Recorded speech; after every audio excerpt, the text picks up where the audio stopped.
Yeah.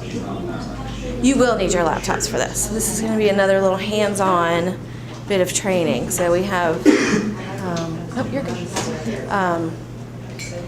Quite a while to go through with this stuff, and so we'll actually have some hands-on work for you to actually do. Okay. Oh, that's okay. All right, so we'll go ahead and get started.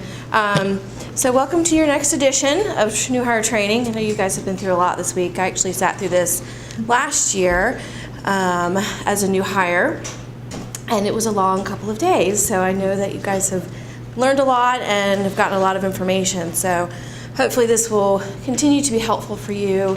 And if you have questions going forward or throughout the presentation, please interrupt me. Please, ask your questions. And then after the fact, once you've started and you kind of get into these things, feel free to reach out and give me a call. So let me see here. So over the next 90 minutes, we're going to kind of do a deep dive into our two formal development channels. And so one is evaluations, and the other will be, which will include your project evaluations and annual evaluations, and then our development plans, which include our PDPs, or your personal development plans, and your firm contributions. Please disregard the appendix. I don't actually have an appendix. Didn't make the latest version. So this, it's kind of in part to the discussion that you would have had with Jennifer when she discussed your sponsors, that program, and then the training modules that we do as well. Sorry. Okay. What did I do? Okay. Wrong button. So this is kind of how we're going to break up our time here. So I kind of put a little timeline to it because we have 90 minutes to go through these things. I want to make sure we get to everything. So we're going to talk about project versus annual evaluations, what those means and where you find them. We're going to walk through those and do a simulation. And then we'll also go through the annual evaluation. Then we're going to spend a little bit more time on your PDPs. Those are pretty important, so we want to make sure that you understand how to complete those and the importance of them. We'll go through some examples, and during that it'll be kind of interactive, so you can help me identify some of the problem areas, what might be good about them. These examples that I'm going to show you are actually someone's PDP. So I won't tell you who, but they are someone's. I took it directly from Ultipro. And then we'll touch on firm contributions and then a recap. And then I'm going to let you all sit and actually develop, I've got some guidelines for you, but kind of work through developing your own plan, just kind of an example. All right, so let's get started. All right, so we're going to start by discussing the two types of evaluations that we have. Project evaluations are provided at the close of each project. If you're on a long-term project, it's going to be your midpoint. I would expect that you would have between 2 to 4 project evaluations each year, depending on how many projects you're on, the length of your project. We want to make sure that you're receiving regular feedback, so we do initiate those on our interim basis if you're on a long term. So your project partner or the project manager will contribute feedback on your evaluation. So in later slides, we'll go through all the competencies and things like that. The annual evaluations are the output from the February partners meeting. So although they meet quarterly, February is when they spend time going over all of you one by one, as Katie said earlier. So those discussions will help determine your annual discretionary bonus as well. So they'll talk about firm contributions, and those directly impact that part of your bonus. As a new hire, your first February meeting, you'll be discussed. You won't have a full evaluation because you won't have scores talked about during that meeting, but they will come out with some developmental comments and overall comments for you to consider while developing your PDP. So while these are formal kind of mechanisms for development, we really encourage you to take initiative to talk to your sponsors on a regular basis, talk to your peers, talk to your project managers, and get feedback as often as you can. You're in the driver's seat. You know, it's only going to help you if you ask for that feedback more often. And trust me, they're willing to give it. So, gotta have a tough skin. And your sponsors too are a really good resource for you. So we're going to start with your project evaluations. Project evaluations are based on 9 core competencies. So everyone is rated on those 9 core competencies. And then we have some level-specific competencies. For senior associate and below, it's client satisfaction, and for manager and above, it's engagement expansion. So depending on where you are in your position here, these are going to be the competencies that you're scored on for your project. These are different from your associate level competencies that are tied to your job, which we'll go into later. All right, so I'm going to kind of talk through some of these competencies. If you have questions about any of them, please ask. But first off, preparation. Obviously, you're preparing for your assignment, being client aware, so who your client is, make sure you've researched them, you know what you're doing at this project. Any background knowledge, you can talk to people that have worked on or worked for this client before, you can find information on SID, and then getting a general technical foundation. So leveraging the project to also be better prepared for your next engagement. So keeping the experiences you've had fresh on past projects that may help you on future projects. Writing skills, pretty clear, but that you're developing clear, concise, and organized written communication. Your editing, your attention to detail, you're tailoring your message to the audience, you're using sound judgment. Every partner has their own style, what they want to see from you. So again, I would really suggest talking to your peers, maybe who's worked with that partner. You know, what does Jennifer like to see when you're helping her with BD work or things like that? How does she like you to prepare her, you know, your project plan? Those are all things that you can really utilize your coworkers. Quality of work, that you're developing high quality work product and deliverables, that you're aligning those deliverables to our style guides.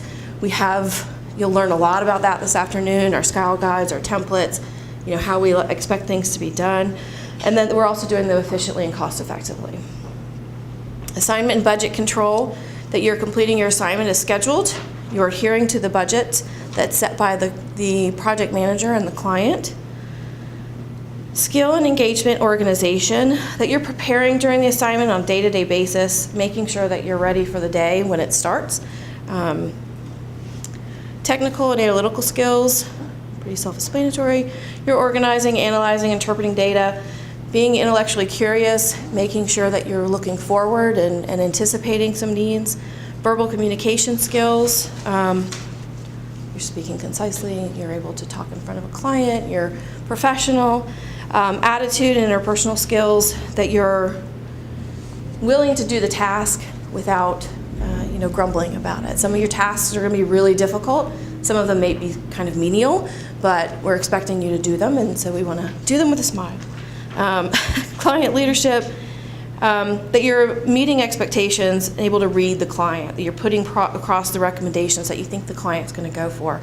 You're there to kind of lead the work, and you want to get the client to do what you want them to do, and you've got to be able to have that leadership capability. For senior associate and below, client satisfaction, you want to make the client happy, obviously. They will tell your project partner, they'll probably be asked, what did you think about this person? How do you think they did on the job? So, being able to work well with your client is going to be important. And then engagement expansion for managers and directors. And that's just looking for potential consulting work after the project's over, so furthering that engagement with the client. All of these have weight, so they're predefined weights that are in UltiPro. So when you add up when your project manager goes in and does your review, they're going to tie a score of 1 to 3 to your evaluation, or to your competency, and they're going to be weighted by these predetermined weights. So it'll end up with a cumulative score at the very end, and we'll go through that in more detail. So, all right, So process maps, get used to seeing them. You're going to be doing a lot of these, so you'll get used to seeing them. We're not going to spend a lot of time here because as you can see in your swim lane, you just have this little piece of your project evaluation. So essentially, you're reviewing, maybe adding some comments if you would like. You're reviewing with your partner, you're signing and completing, and you're done. So the meat of the work is done by the project partner and the admin who initiates the evaluation. And while we are completing them in UltiPro, this is no means a way to get away from having a discussion with your sponsor or your project partner about these. You should expect to have an in-person, whether it's on the phone or face-to-face, meeting with your project partner or your project manager about this evaluation. So if that's not happening, we want to know that, but for the most part, they are happening. I'm pretty confident of that. They'll also notify in your part of their responsibility when they're done signing off on your final evaluation is to put in there the date and time that you met. So that's part of their responsibility when finishing these. So UltiPro again. So when an evaluation is completed on your behalf, you're going to get a notification in your Outlook, in your inbox, that says you have an employee acknowledgement that you need to go and sign. So you're going to want to log into UltiPro, and on your home page, Katie already showed you the to-do, and I think you've already seen that, where you have a 1 in your to-do box, or in your inbox. Click on either of those two links. If you click on the blue link, it's not going to take you anywhere. It's just a summary page. You have to back out of that. But those are the two links that you'll want to follow. And so when you open that, it's going to take you to this request page. Again, don't click on the blue link on the left because it's just going to take you to a summary. You want to click on edit. So you want to remember, make sure you always click on that edit box to actually get into your review.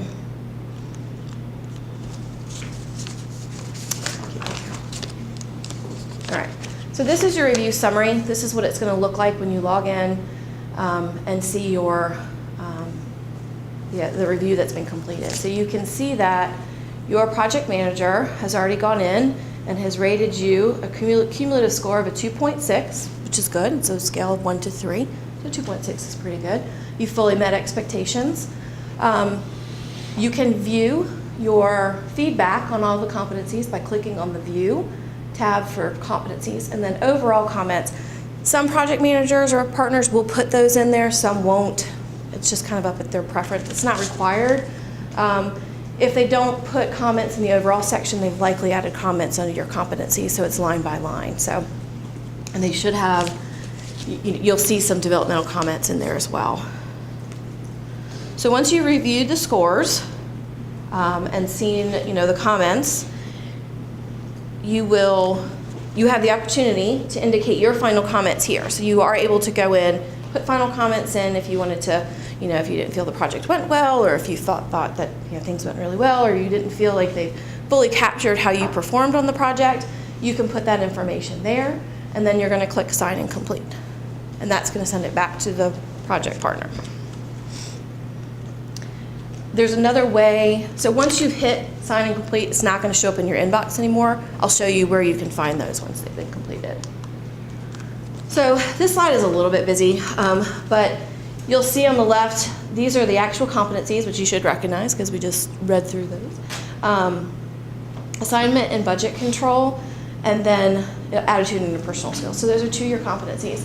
It shows your competency weight, and then it's actually going to show your score there on the left-hand side. So Katie scored Gray as a 3, that she significantly exceeded expectations on assignment and budget control.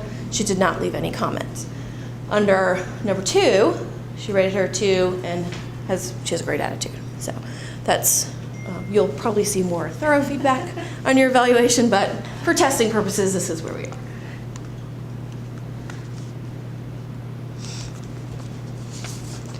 And for your own information too, the weighting scores are not able to be changed. So they are standard set, so your partners can't go in and change those to what they want them to be. So, all right, so I've done a lot of talking, So I want you guys to log in back into UltiPro using the same access. So does anybody need that password again? So it's onboarding at ScottMadden.com.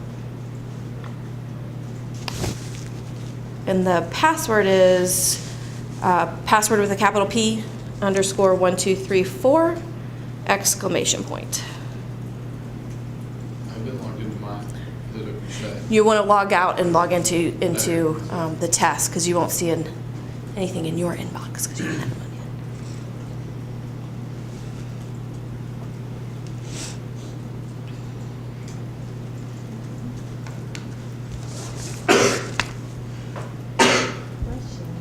Bless you.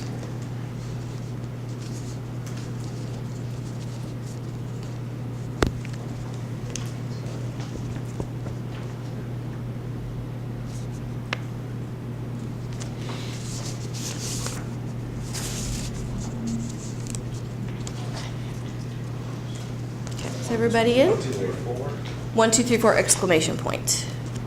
Onboarding at ScottMadden. Yes.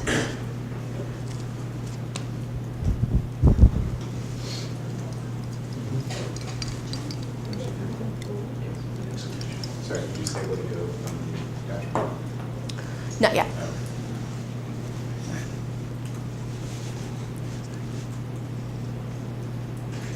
All right. Everybody in? You're fine.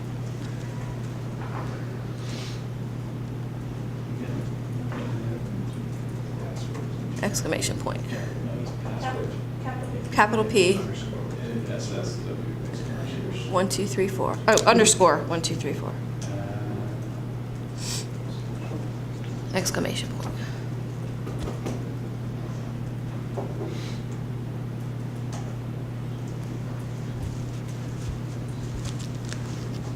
Maybe capital P.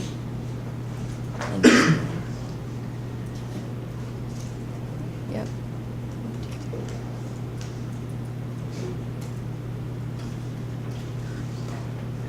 Capital P.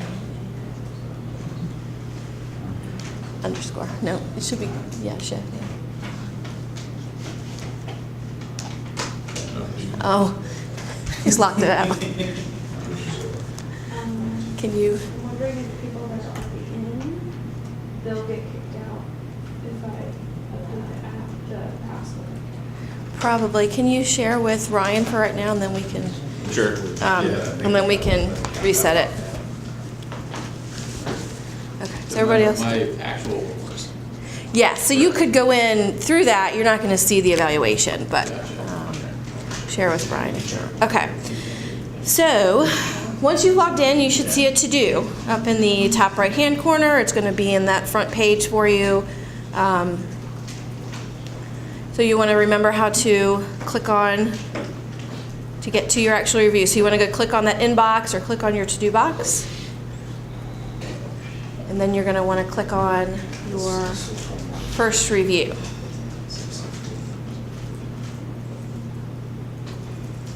And can you get in? Are you all locked out? Okay. Okay. So everybody's in the actual, you can see you've got the review sitting there. You should have two, actually. Well, no, you're not going to see it. You should have just the one. You may have, yeah. It'll show in the job. Under jobs review, that's right. All right, so what you're going to do is click on, where are we going to click to get to that, to open up that review? Edit. Very good. Sorry, I don't have a gift card for you. Click on edit, and you can go through and kind of review the, you'll see that which you click on view by competencies. So you're going to see that I've rated new hire with different scores for the associate level competencies. And I have provided comments for new hire as well. So can anyone find a competency that was rated a 3? You know, which one did I rate a 3? Attitude and interpretations. Good. Okay. Good. You're all in the right place. Okay. And then lastly, if you want to, you can back out of that. Click on the right-hand side. You should be able to back, and then you'll see overall comments. There should be a short statement. Very good job. Yes, Lisa. Very quick. You will hopefully receive more thorough feedback than I have provided you. Yeah. All right, so now that you've done that, you can actually, if you'd like to write a final comment, you're able to. And if not, you can actually click the Sign and Complete button. And you should be gone. So once you have clicked Sign and Complete, the evaluation is no longer going to show up in your inbox, and your inbox should just be, you won't see that little red one beside it. So to find that evaluation, you'll want to go back to your menu, Myself, Jobs, and Reviews. And when you get to that point, you will see you actually have 2 outstanding evaluations. Is everyone seeing that? Did you get there?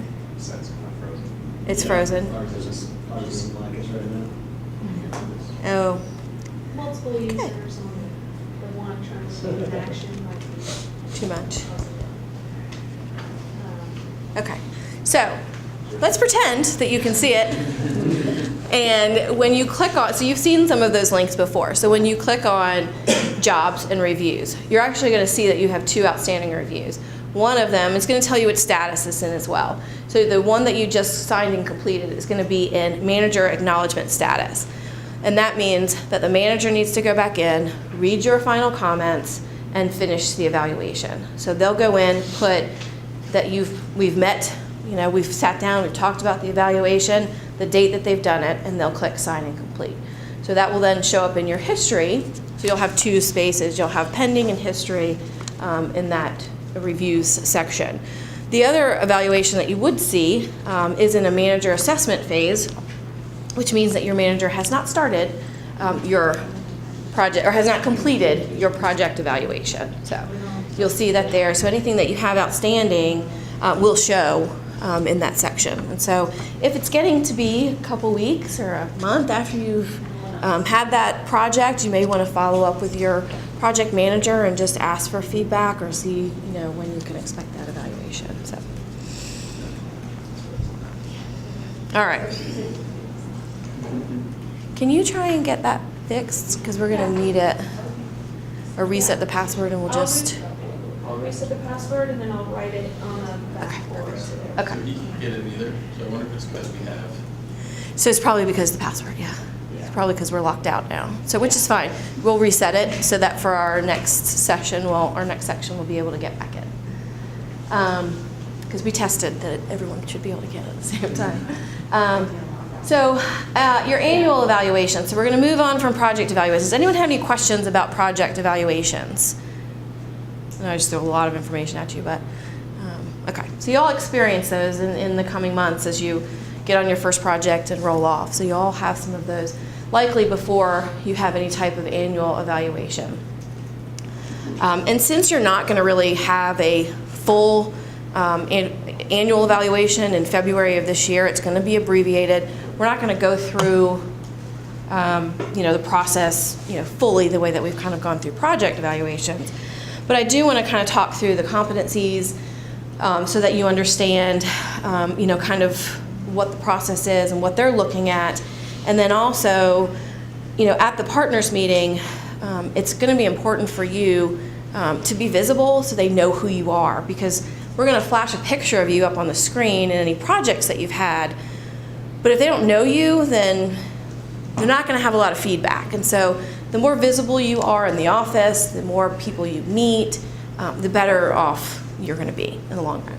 So I really encourage you to really get to know our partners and our directors and managers so that they know who you are. But typically at the annual meeting, partners who have had interaction with you, so a lot of it, if you have a sponsor who is a partner, or partners that you've worked with on projects, are going to be the ones that are really giving the feedback.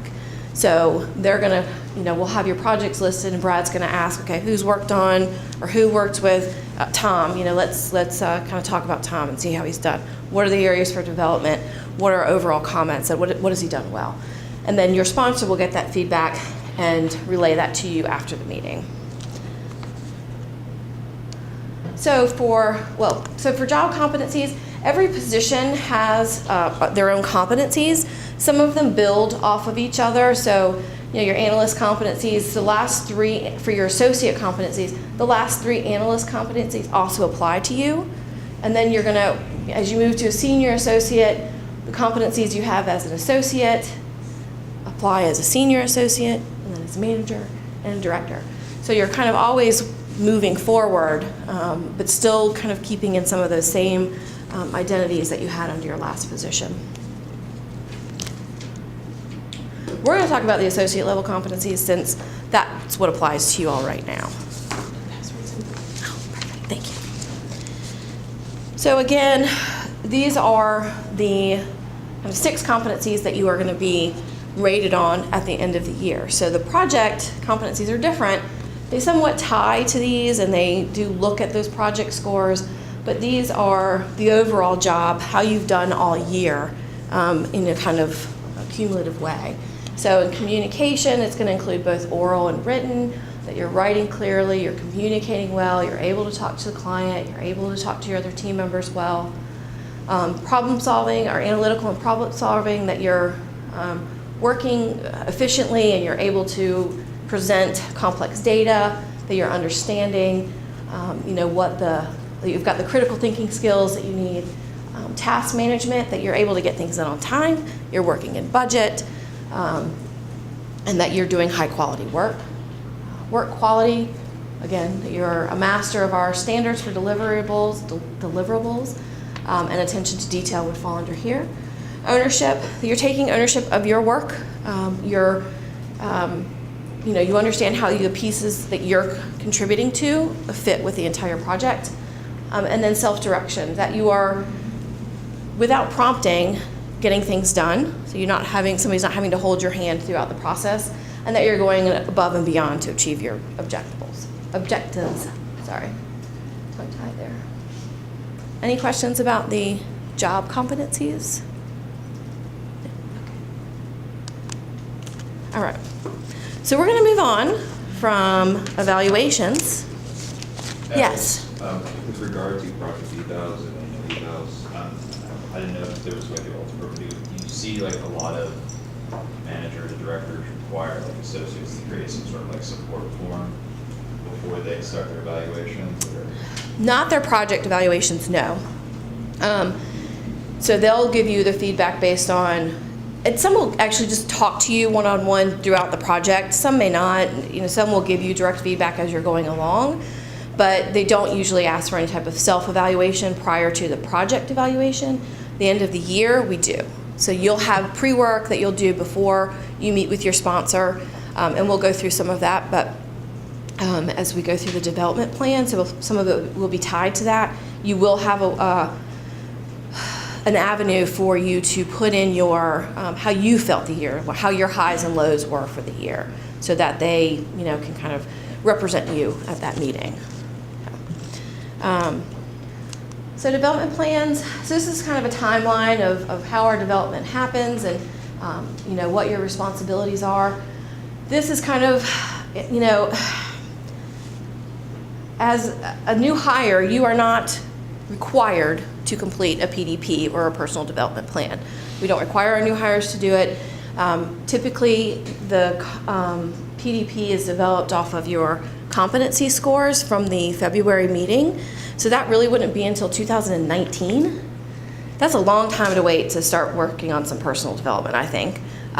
So while you're not required to do them, you are encouraged to do these things because it only helps you in the long run. So what we're going to talk about today is defining some developmental plans and long-term goals that are important to you. So they may not be based on our competencies or things that you're rated on right now. They can be, but those could be also long-term goals that you have to improve your verbal skills. I don't know. And then you're also going to want to look at or think about how you want to be engaged in the firm. How do you want to contribute to the firm? What kinds of things do you want to participate in that the firm offers? So February is going to be obviously the partners meeting. That's going to be feedback areas that are important to you. At that time, you're going to want to reassess your long-term goals and your development that you've done so far, so you can kind of reevaluate and see, am I on track, am I not on track, or are they picking up on things that I didn't think about? How can I add to this, or are there things that I don't need to really focus on as much? And then Q2 through 4, you're going to want to think of this as, as a living document. So obviously we can't update them weekly, it's just not realistic. But at least every quarter, I would suggest that you go in, update your evaluation, your PDP, I'm still evaluation. Update your PDPs, keep them fresh, track what you've completed, and so on and so forth. And then you're going to also want to update your firm contributions as they're happening, and we'll go through that more.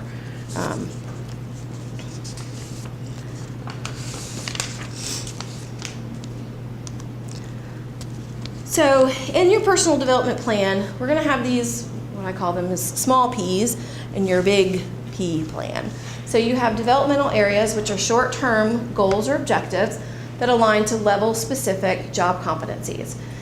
The expectation after a firm meeting is that if you get a 1 or a 2 on a job competency on your evaluation, that would drive you having a plan on that competency. It doesn't have to work that way, but that's kind of the expectation, is that if you got a 1 in communication, you're going to have a plan tied to that and how you're going to improve that score for next year. Long-term goals can be personal goals, they can be developmental and career goals that are, maybe longer than a year, or they're career, length goals, things that you want to, set for yourself. The priorities, you want to update those and maintain them year to year. And then finally, firm contributions. Those are, we kind of talked about these some.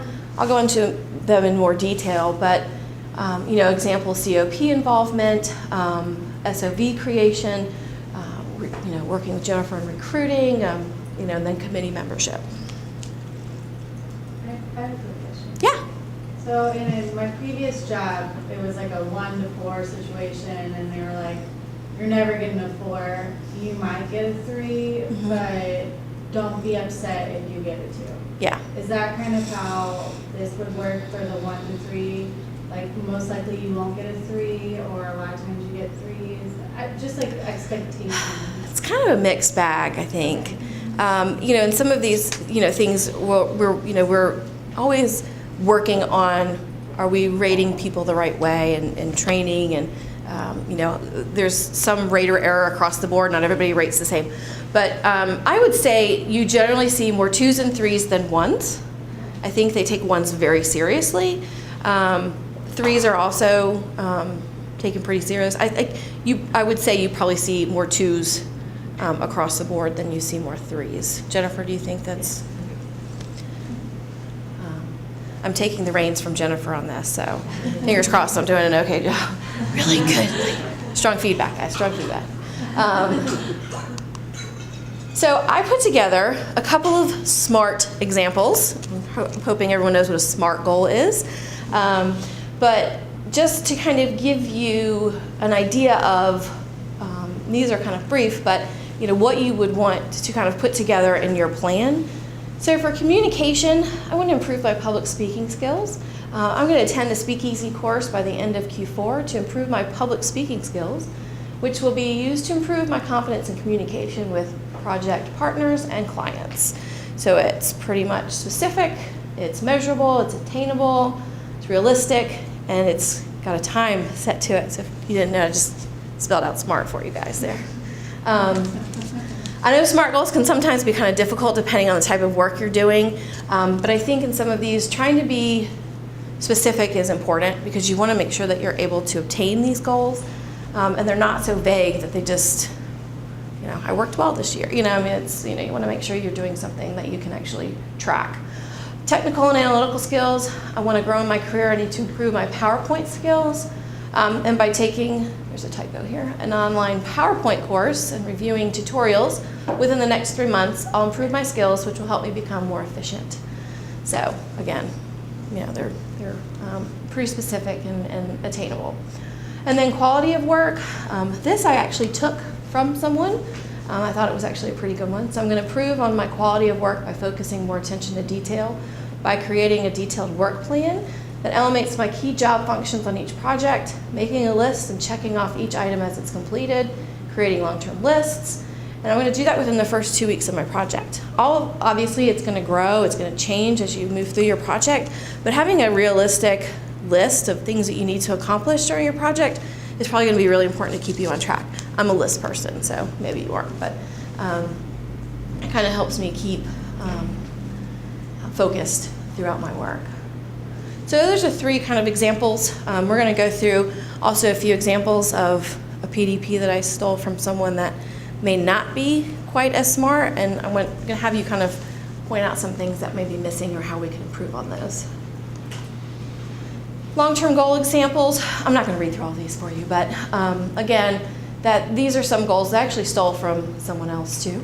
But these are goals that are maybe a little bit longer. I want to present it a first Friday. That's not going to happen next month, but maybe in 6 months I'm feeling a little more confident and I want to present it first Friday so that I can broaden my exposure and people know who I am. Furthering personal development, working on those senior associate level competencies. Asking your project partner how you can do that is a really good way to help further your career. So if you're wanting to take on a more challenging task, ask your project partner or your project manager, what can I do? What else can I do to kind of further my career? And then if you want to work on a project that you haven't worked on before, so you're focused in energy, but you're kind of interested in HR, maybe talk to the pal that's the head of HR, which would be ScottMadden, or ask Jennifer even, since she handles our staffing, that you'd really be interested in working on an HR project, and she may be able to help you get staffed on something like that. So taking your own initiative to further your career is really important. Nobody's going to do it for you, so this is one way for you to kind of work towards that. So this is, again, another process map for you guys.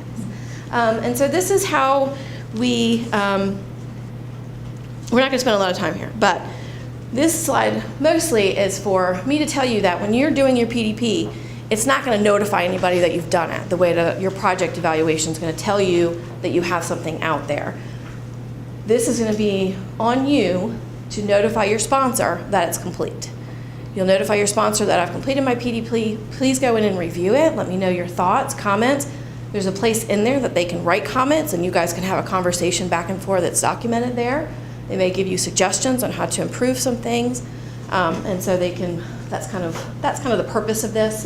And then you can always let me know once it's complete. I do check throughout the year that they've been done. We usually have a deadline at usually the April mark to make sure that after the firm meeting that your PDPs are complete. And so I'll go in and look. If they're not done, you'll get a nice email from me. Get in there and do them. Let's see. All right, so well, back in UltiPro. So location of your PDP sections in UltiPro, you're going to find them under myself and jobs, and it's going to be under career and education. So it's firm contributions and personal development. So this is where you're going to put those and track towards those goals. So we're going to do some hands-on activity in a few minutes, but just to kind of walk you through so you can see where it is. So when you click on personal development, this is the screen it's going to take you to. Obviously you have 0 completed plans. So you're going to want to click on add a plan to add your plan into UltiPro. What you're going to want to do, and so there is a best practice on how to complete a PDP. You don't have to follow this, but it's helpful because our partners have gotten accustomed to seeing them in this format. So they know that if you've got communication and general project skills, that you're working on a competency. If it's a long-term goal, you'd want to write long-term goal and what your goal is. So, kind of keeping it in this format would be helpful for a lot of them so they know, what you're trying to accomplish. Is it competency-based or is it just a goal that you might have?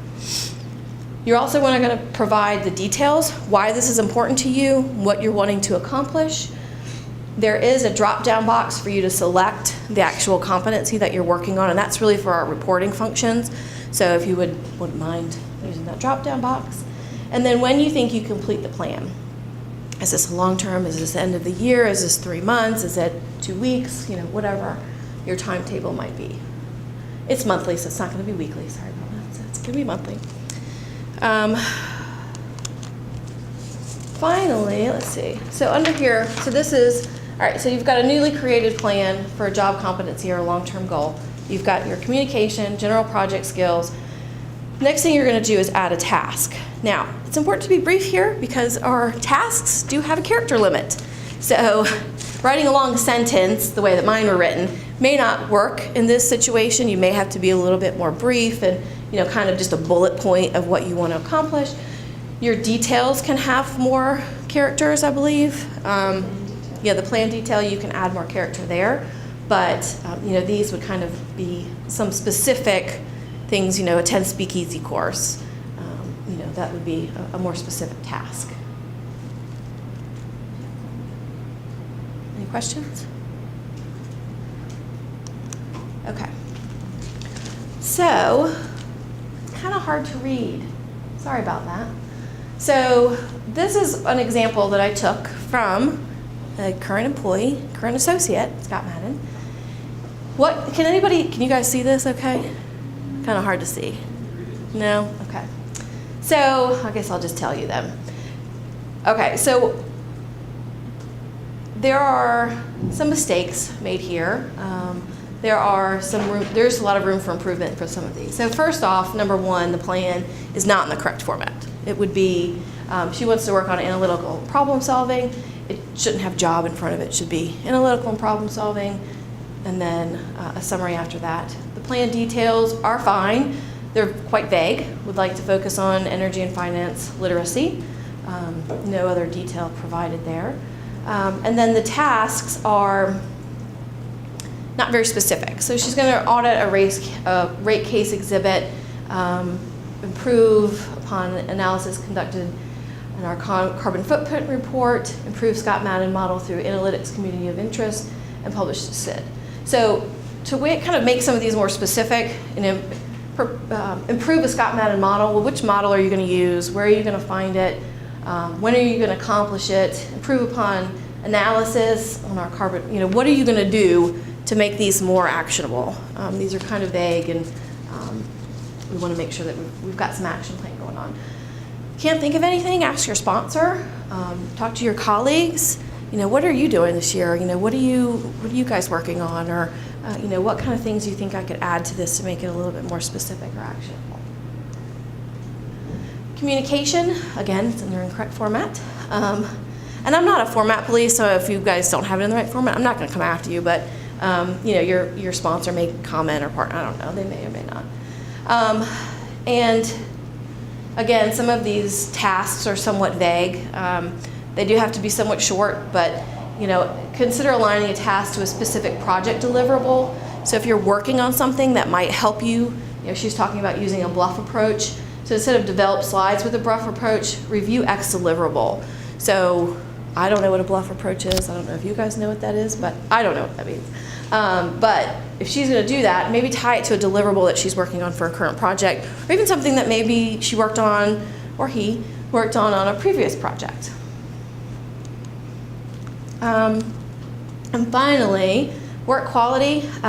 So be realistic about your tasks. If you're saying I'm going to read 3 books in a quarter, probably not real realistic, especially if you're on a project. If you're on the beach or doing some BD work, yeah, you might have time to do some reading. But if you're on a project for most of the year, you're likely not going to read 3 business books or 3 books on, maybe consider reading articles or shorter publications that might be helpful, but it's something that you can actually realistically complete. So from contributions, so that's your PDP. Does anyone have questions? We're going to go through this more in detail. I'm actually going to let you at the end start thinking about a PDP and maybe coming up with a couple of ideas and writing your own. PDP for about 15 or 20 minutes. We'll let you have some time to think about that. So no questions? Okay. Firm contributions. Let me see. I think I'm okay on time. Yeah. For firm contributions, we have 11. I think somebody won that earlier. We have 11 firm contributions. We don't add contributions on our own, so these are the 11 that you'll be using. I think it will let you add, but please don't add. Because if we do that, we're going to have to go in and delete it, and you're going to have to start over.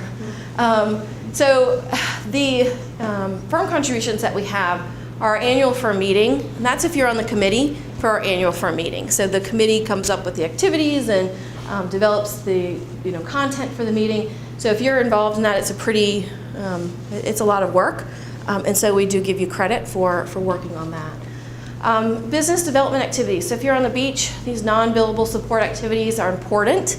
Some of them can be really important, but you want to indicate the work you're doing, the deliverables that are being created, and those are things that you're going to be doing while you're staffed. It can be while staffed, but also between projects.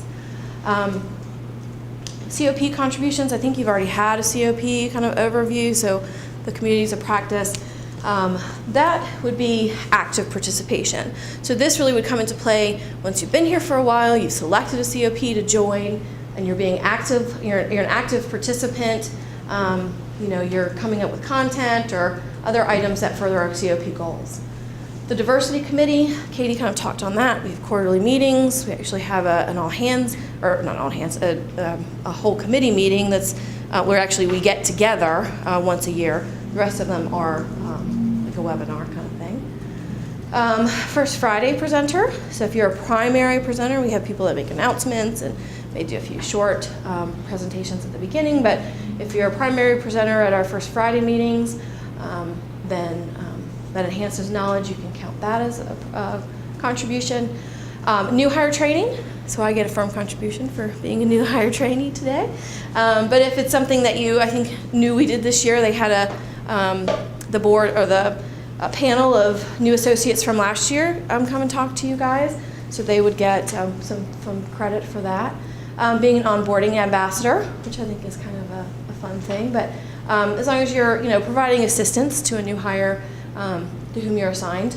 Recruiting, you're working with Jennifer and Tessa on recruiting, and that's not so much just an interview in the office. If you're attending a conference or you're really furthering the recruiting activity.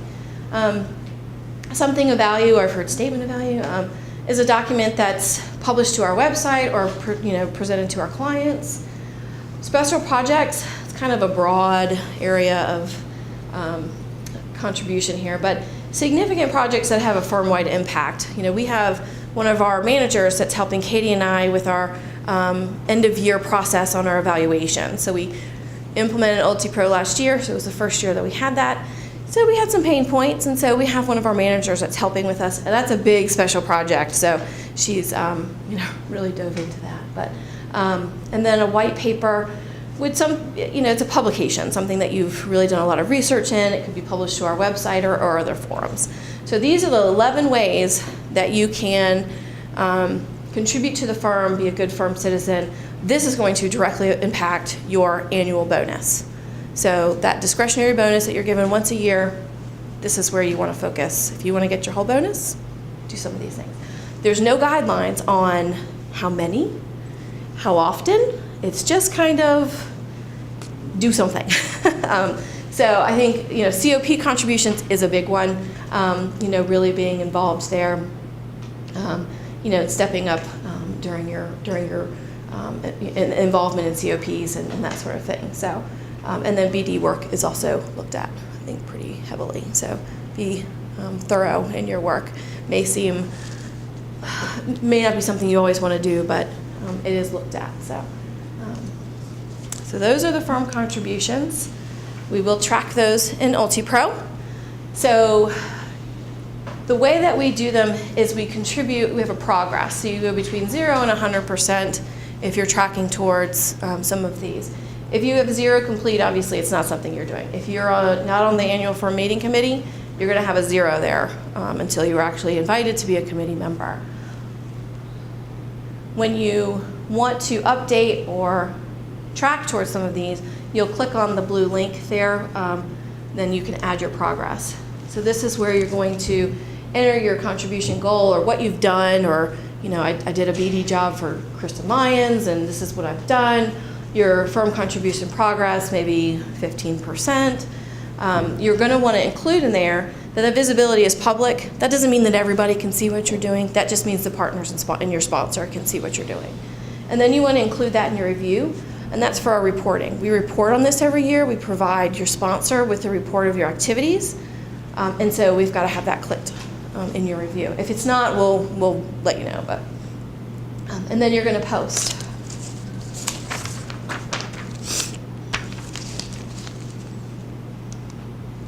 So as you complete your work, going through your, throughout the year, you're going to want to go in and update your firm contribution, update your progress, make sure you've got your public and included review, and post. And so when your sponsor goes in, or if they just go into UltiPro and decide to look at your firm contributions, and you have a 50% there, they know you're tracking towards that. You don't have to have 100%. It's not required for you to meet it fully. But if you've got 15 in one, 15 in another, 75 in something, you're probably doing a pretty good job as a firm citizen. I think the lowest grade we had last year was a C, and it's tied to so it's graded, so an A through F, and it's a 20% for each drop. So if you get a B, you're going to get 80% of your annual bonus. So if you don't get an A, doesn't mean you don't get all of it, but it's prorated based on your score. So keep that in mind. I would say overall, most everybody got an A. There's a few that maybe didn't. How do you determine the percentage? That's it seems arbitrary. It is very arbitrary. So if it's something you felt, after you've tracked through it throughout the year, if you've been an active participant in every quarterly COP, you could probably give yourself 100%. Katie? And it's mainly for reporting purposes, so when we build these reports, it's anything over 0%. And it's just to signify to the sponsor that yes, they are working on this one. We don't want them to have to go through 11 different things to find where you put in a journal entry. Yeah. So it's really, you can put it as 5 and leave it that Yeah. way. Doesn't really mean a whole lot. Yeah, it's mostly just as an indicator to your sponsor that you are working towards it. Yeah. But I would also say that I think the sponsor will look to see if that's really legitimate by the end of the year. Yeah. So for example, Right. I had a sponsoree that said he wrote 5 SOBs, and I was like, wow, that's a lot. And then when we dug deeper, it was, well, he really just coordinated the writing of 5 SOBs. So, that, just keep that in mind. I mean, it's not, you try to be as truthful as you can about what your contribution is, because someone isn't just gonna look and say, oh, it's 100%. Right. They're gonna read it, and they're gonna, talk to you about what was really your involvement, and I don't look at that. But at the end, I mean, it's your plan, so you need to customize it so it works for you. It really is your plan at the end of the day. Yeah, so the percentages aren't going to be, you're not going to be dinged for having something that's 25%. It's more so what you document in that plan. So if you, like Jennifer's point, somebody who said they wrote 5 SOBs, well, at the partners meeting, the head of that COP is going to say, well, no, they didn't write 5 SOBs. I mean, so it's going to come out. So you want to be truthful with what you're doing, because your sponsor isn't the only one that's going to see this information. So let's see. So as a quick recap of your PDP and firm contributions, you've got those multiple small Ps that make up your big overall plan. You're going to have multiple of those, so it's going to be either a job competency or a long-term goal that will have have kind of your tasks of what you want to complete for the year. They should be actionable. Make sure they're somewhat brief, because they only have a certain number of characters to put things in. Firm contributions, again, are for your yearly activities within the firm. Make sure you change your progress as you're moving along, and that sort of thing. So, your turn. So if everyone can log back in, so we have our new password here. You can work on these together if you want to. It's not something you need to work on your own, but what I want you to do is start thinking about, I know some of you haven't even started yet, so it's maybe kind of a waste of an exercise for you, but at least when you start in July or August, you'll have, kind of some thoughts about maybe what you want to work on. But take a few minutes, think about some of these, a plan for communication. What kind of things around communication? Everybody can improve. I mean, we all can improve on our communication skills. But, what kind of tasks might be relevant to you that you can, kind of start working on? Plan to address a long-term goal. What kind of long-term goal would you like to accomplish for your first year at ScottMadden? And then any projected firm contributions. Maybe make up a couple, you could put something under a COP that, plan to visit 4 COPs in the first 6 months and find out what kind of things would be interesting. So, does everyone remember where to go to access your personal development?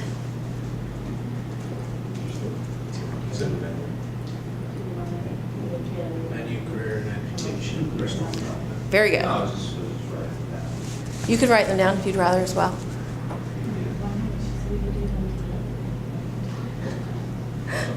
And then, what's the difference between a plan and its related tasks? Anybody remember the difference between a plan and a task? Tasks are only 95 characters. That's true. So they're more succinct and to the point and tangible. Good. Good. And do you know where to access the firm contribution link? Same place. Same Career place. education for Firm contributions. Okay. So 15 minutes. Talk amongst yourself. Please use each other as a tool. And if you have any questions, let me know. Could you go back to the slide that showed the format that you? Uh-huh. That's Yeah, I think we should have that should be it right there. that if there's any Mhm. activities that I haven't started yet, I will know about them. Finish up. So key takeaways, again, there's 2 formal evaluations, your project and your annual. Please ask for feedback as often as possible from your project partners, your sponsors, from your colleagues. And then although we're not required to do these PDPs, I think it's a really good exercise for you to get used to doing them, and setting up these plans to help facilitate conversations with your sponsor. And they're living documents, so please make sure you're updating them regularly because they are looked at pretty regularly. We have a lot of avenues to aid you. So you've got training, you've got your sponsor program, we've got our PDPs, but you're in the driver's seat of these, of your development here. So it's on you to further your to further your career and to tackle those particular development opportunities. And again, Katie and I are here. We're both in the Raleigh office. So if you need anything, if you have any questions, concerns, please don't hesitate to reach out to us. We do travel between Raleigh and Atlanta pretty frequently, so look forward to seeing you guys. I guess most of you are going to be in Atlanta, once we get down there next time. So, but please don't hesitate to reach out. Does anybody have any questions, any comments, or anything you want to talk about before we wrap up? Yes, you in the back. What is the process that, the way you understand it, as far as once a consultant gets their evaluation, how is that? Does the partner or the manager reach out to them to schedule a one-on-one meeting, whether it's by phone or, how does that work? And what would you suggest if that doesn't happen? For the project evaluations? Yes. Mm-hmm. So for the project evaluations, once you receive that, you're going to get that notification in your inbox that you have an employee acknowledgement review out there, that they've completed something for you and it's on you to go in and review their comments. Once you reviewed those comments, you should be reaching out to your project partner or manager, whoever's completed it, and go through and schedule a time to do that. So they're busy, we're all busy, but they're going to expect you to kind of reach out to them. So take that upon yourself, that once you get that acknowledgement, that they're ready for you to reach out to them. Also remember that, or note, and if you're not able to get in touch with them, please let myself know, let Jennifer know, that you're not getting that feedback timely. Your partners do get pinged on their monthly for their past due project evaluation. So some are better than others about getting them done. Some are always a little bit behind, but so they get pinged every month of past due evaluations and the status of where they are. So if you have one that's in an employee acknowledgement phase, your partner's going to get dinged for that. So they don't like that. So make sure that you are keeping up with them. So when you get that notification, within a couple of days, you should be reaching out to them to get those evaluations done. So, because they will get, and it does go to Brad too, so important to keep up with their administrative tasks. Anything else, Jennifer, you think? The only other thing I would say, I think it goes back to Elizabeth's question earlier about the rank, do you get ones, twos, threes, what's most common?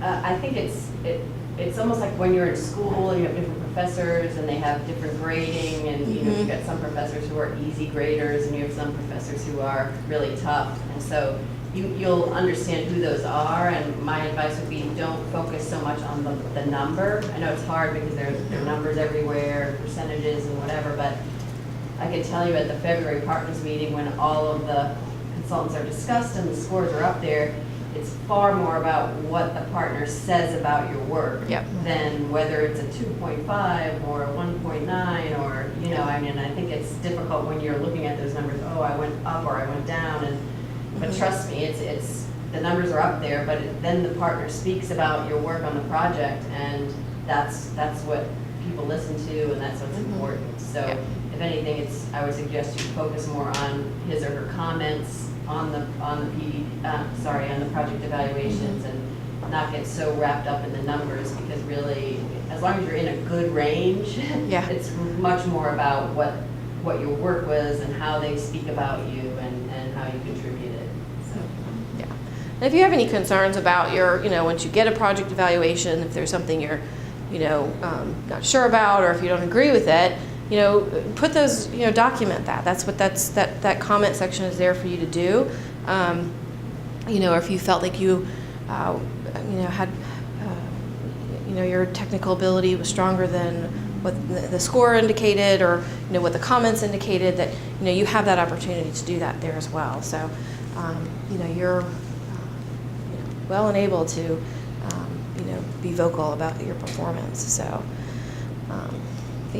so that's all I've got. Hopefully it wasn't too brutal for you guys, but development's a fun topic. So, but good luck, everyone. I'm really look forward to meeting you all, and if you have any questions, let me know. Thank you. Thank you so much.